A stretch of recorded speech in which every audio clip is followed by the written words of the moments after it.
L'acide hyaluronique est un composé naturellement présent dans notre organisme qu'on peut synthétiser en laboratoire et réinjecter au niveau du visage en particulier afin d'avoir un effet de rajeunissement pour le traitement des rides ou la restauration des volumes du visage. L'acide hyaluronique en fait est administré par injection.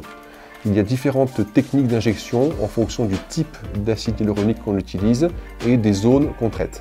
Il peut être injecté soit avec une aiguille, donc il est présent dans une seringue comme ça, avec des toutes petites aiguilles pour traiter en fait les petites ridules au niveau du visage. Et il peut aussi être injecté avec une canule qui est moins traumatisante pour certaines zones, afin de restaurer en particulier les volumes et les contours du visage. Le bénéfice est quasi immédiat, en particulier au niveau des rides. Quand on traite les petites rides ou les petites ridules, il agit comme un produit de comblement et en fait il va lisser, sans les faire complètement disparaître, mais il va lisser les rides. Les risques, comme toute injection, il peut déjà y avoir un risque de bleu ou d'échymose, qui sont très temporaires et disparaissent rapidement. Il n'y a pas vraiment d'âge pour commencer les injections, c'est en fait l'âge de la peau et l'âge du vieillissement du visage donne l'indication. L'acide hyaluronique dure en moyenne 1 an, c'est-à-dire qu'en 1 an, il est complètement résorbé par votre organisme. Certains durent un peu plus longtemps, d'autres un peu moins longtemps, mais la moyenne est d'environ 1 an.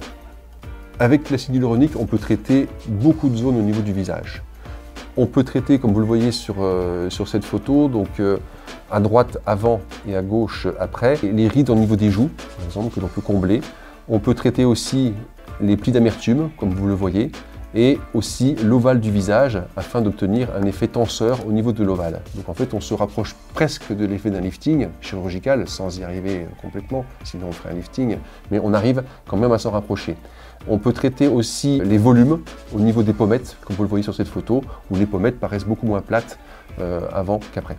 L'acide hyaluronique permet de traiter aussi les lèvres, qui est une demande très fréquente actuellement, en termes de volumétrie et en termes de contour des lèvres.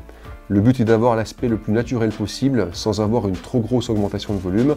Comme vous le voyez sur cette photo, on garde après un aspect très naturel avec une légère augmentation du contour des lèvres et une légère augmentation du volume.